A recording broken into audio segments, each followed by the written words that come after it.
think both you and I can agree on one thing in particular. Video games are pretty cool. And I think we both know that video games don't just appear out of thin air. They're made, whether by big companies or just a handful of individuals. They are, hopefully, a fruit of a lot of work. That is undeniable. But after that, there are a lot of outcomes and a lot of things that can go wrong. Of course, the game can become a success and win over the hearts of millions, but as I said before, things can go horribly south. Whether it being people being upset about the released product or the studio that made it, or outright not playing it at all. And the worst thing is, this has been happening a lot lately, especially around AAA titles. The good thing, however, is that a lot of these flopped games share similar traits in either their development or release strategy that cause them to perform badly at launch or after that. So for this video, I've summarized the most prominent of these deadly sins and arranged them in a nifty acronym I like to call BLUE. BLUE consists of 3 points: B for bad communication, L for lack of innovation, and U for unrealistic ambitions. Let's start with bad communication. As we all know, games are hopefully made for players, who are real people with real standards. Proper communication with the player base is paramount to keep in touch with what the players want. However, problems with this tend to start even during development, eventually leading to the company starting to create something that the players don't even want because they aren't conversing properly with the very people who will play the game. Now, not to say that the player should solely dictate how the game is designed and developed, but players' opinions from all levels of skill and interest must be considered when making decisions. A lack of communication with the players can make them feel abandoned, as though the company is developing the game in a completely different direction than what the players find fun to play. This is visible on a recent case of Rainbow Six Siege. When the game came out in 2015, it had a completely different theme than it does nowadays, both visually and gameplay-wise. Rainbow Six had a grittier and more tactical feel in its first few seasons, or operations as they're called in-game. Much like that of a title that recently came out, Ready or Not. Everything was very much liked by the community until Operation Grim Sky came along. Now, I'm not going to discuss all the changes that Ubisoft made, but in quintessence, this season started a chain of unfortunate events that derailed the pace of the game in a completely different direction than what the majority of the player base wanted. In classic Ubisoft fashion, changes made to the game were largely aimed at the competitive scene that Rainbow Six Siege had at the time, and largely disregarded what the casual and less competitive scene wanted the game to be. Let me remind you, by the way, that this is like 90% of the people that play the game. As a result, it is now facing alarmingly stagnating player counts, largely from people who play casually, with thousands of players abandoning the game after it became a husk of its former self. A more morbid example of poor communication is outright abandonment. This happens when a company stops giving meaningful attention to the players and the game itself, basically abandoning the project and giving up on creating new content for the game for years on end.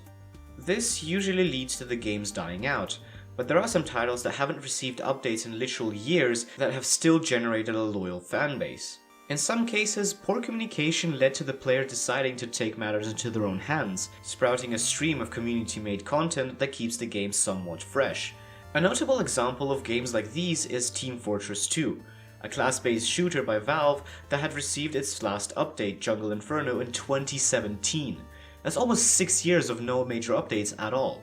TF2 players still make amazing content on the Steam market, and despite being plagued by a massive bot problem, the player count is still astonishingly high for a decade-and-a-half old game.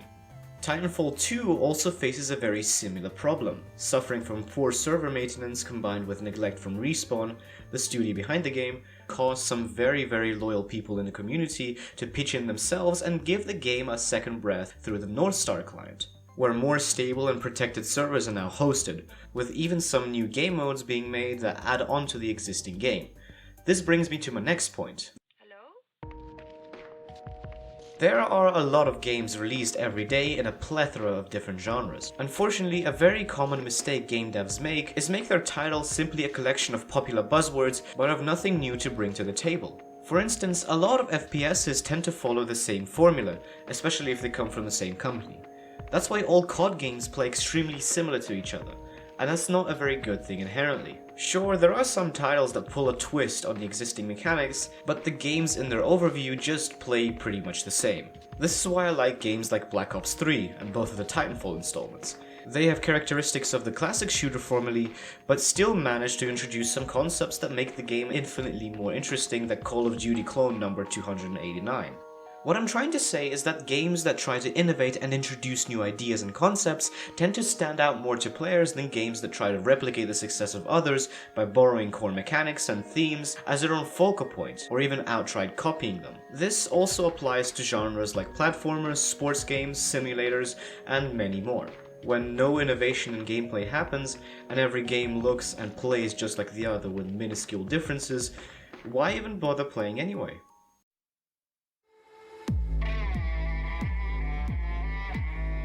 This next point is noticeably more rampant in newer games, where developers try and grab the attention of potential players by boasting all new and very ambitious gameplay mechanics. While this sounds good on paper, it ends up doing way more harm than good, and thus the developers fall victim to unrealistic ambitions. Now, don't get me wrong, it's great to be ambitious. It's how many games earned their place in the Hall of Fame. By introducing new concepts and bringing something never seen before to the table, they win over the hearts of thousands of millions. It's simply how we grow past mistakes and into new opportunities. But as the saying goes, the dose makes the poison. To better understand the flip side of ambitions, let's look at the fairly recent example taking place in the last decade, the tale of Cyberpunk 2077. Cyberpunk was originally announced in the olden days of 2012, and was heavily teased throughout the following years. CD Projekt Red, the studio responsible for developing 2077, boasted the game as one of the most detailed open-world titles in history, with hundreds of quests, multiple life paths that affect how the world treats you, and, of course, a visually stunning, living, and breathing Night City. Understandably, the fans were ecstatic. Years of development went by as the mountain of promises was being implemented into Cyberpunk, until the dreaded deadline began nearing closer.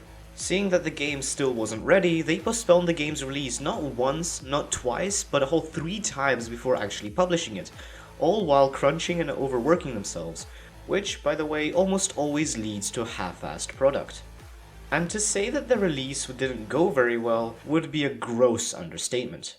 Cyberpunk saw dozens of bugs being discovered mere hours after release, and players started noticing that a vast array of features that was showed in the teaser trailers, like for example the imaginative monorail public transport systems, were simply scrapped and replaced with simple fast travel points. Needless to say, the developer team vastly overestimated themselves in what they were capable of doing in this set amount of time, and although it might have been the fault of bad time management, the point still stands. If the developer team could have promised less content or proposed a later release date from the game, maybe the launch wouldn't have been as disastrous as it was. It's pretty clear, 2 years after release now, that CDPR bit off way more than they could chew. Cyberpunk 2077, 2 years after release, is a completely different game than it was at launch. A myriad of bug fixes was issued, and with the release of the absolutely amazing anime adaptation, Cyberpunk Edgerunners, the player counts were more or less revived. But this still doesn't change the fact of how botched the release of this title was, especially since it was being hyped up more than any other title for the better part of the decade. Unfortunately, these mistakes are still made, and will be made, probably for as long as gaming will exist as a form of mainstream entertainment. What is fortunate, however, is that these blunders are easily avoidable. If companies pay more attention to their communication, the realization of new ideas, as well as their place in the realm of possibility, we may be seeing fewer of such mistakes being made, and as a result, fewer promising games going bad because of these easily preventable slips in development and marketing. What do you think? Are there any points you think I've missed? I'd love to hear your thoughts in the comments below, and be sure to subscribe and give this video a thumbs up if you like it and want to see more. Anyways, this was Cold Brew, I hope you enjoyed, and I'll see you guys next time. Peace!